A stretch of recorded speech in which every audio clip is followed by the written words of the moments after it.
I used to drive a city bus on the night shift. People always think nothing happens after midnight, but that's when the real stories start. My route was simple, Route 9. It ran from the edge of downtown all the way out toward an industrial area that barely anyone visited anymore. Old warehouses, broken streetlights, empty bus stops. Most nights, after 1 a.m., I'd be driving a 40-foot bus completely alone. That night started normal. Too normal. It was around 12:47 a.m. when I pulled up to a stop near an abandoned shopping plaza. The lights were off, the windows boarded up. I almost drove past, but then I saw someone standing there. A man, tall, thin, wearing a dark jacket even though it wasn't cold.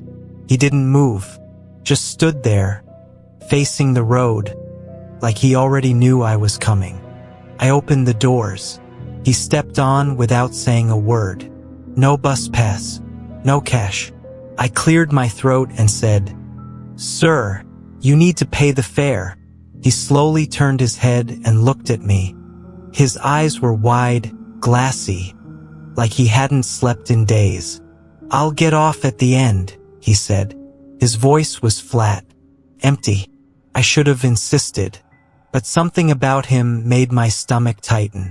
I nodded and let him walk down the aisle. He sat in the very last seat. The doors closed, pulled away. In the mirror, I kept checking on him.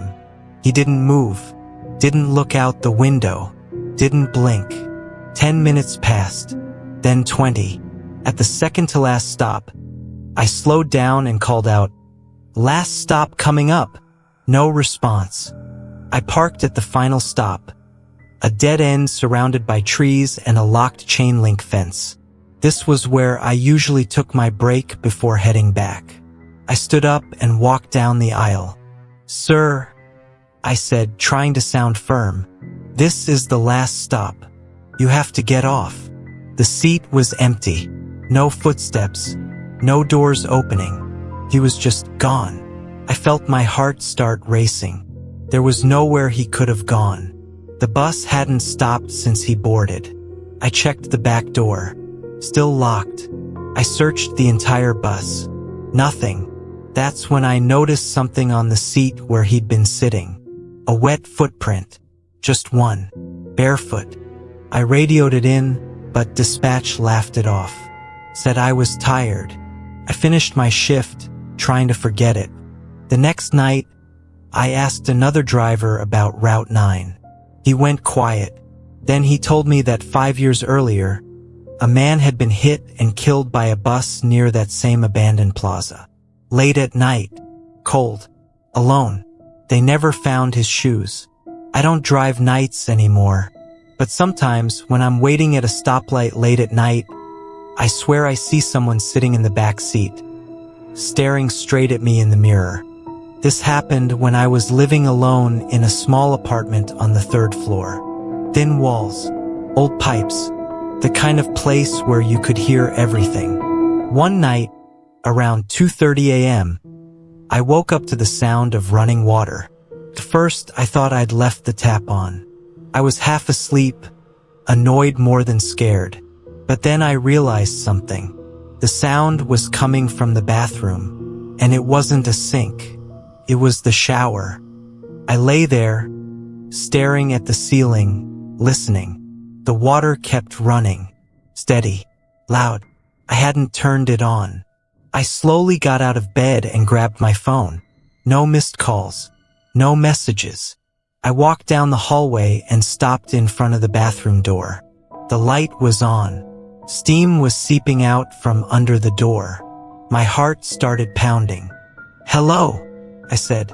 No answer. I reached for the door handle. It was warm. I pushed the door open. The shower was running full blast. Hot water, steam filling the room, but no one was there. The curtain was closed. I pulled it back. Empty tub. I shut the water off, hands shaking, and checked the rest of the apartment. Every door was locked. Windows closed. I told myself it was a plumbing issue. Old building. Bad pipes. I went back to bed. The next night, it happened again. Same time, same sound. This time, I didn't get up. I stayed in bed, frozen, listening to the water run for almost 15 minutes. Then it shut off on its own. The third night, I woke up to something worse. Footsteps. Wet footsteps. Slow. Bare. Moving down the hallway toward my bedroom. Couldn't breathe. Couldn't move. The footsteps stopped outside my door. Then I heard breathing. Right on the other side. After what felt like forever, the footsteps turned around and walked back toward the bathroom. The shower turned on again. In the morning, I found wet footprints leading from the bathroom to my bedroom door. But they didn't come back. They just stopped. I moved out the same day.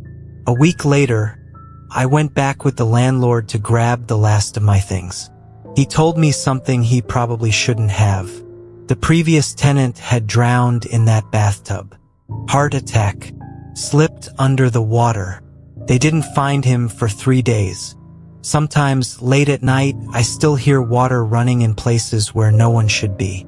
When I was a kid, my bedroom was on the second floor, facing the backyard. No trees close enough to climb. No roof below my window.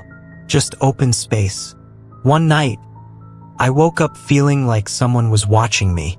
That deep, heavy feeling in your chest that tells you something is wrong. I slowly opened my eyes and saw a face right outside my window. Pale skin, dark eyes, smiling.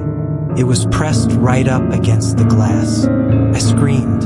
My parents ran in, flipped on the light, and the face was gone. They checked the yard. Nothing. They told me I was dreaming. But the next night, it came back. Same face, same smile.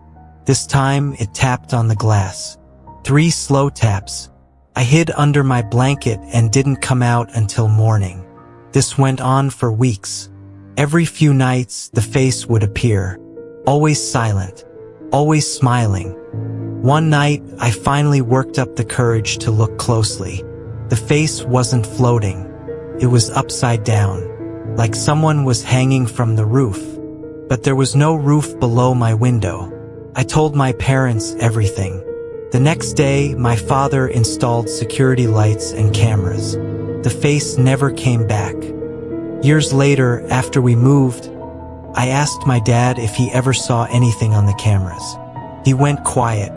Then he told me they stopped checking after the first night. Because on the footage, at exactly 3:12 a.m., something climbed up the side of the house. It had no hair, no clothes, and when it reached my window, it smiled directly at the camera.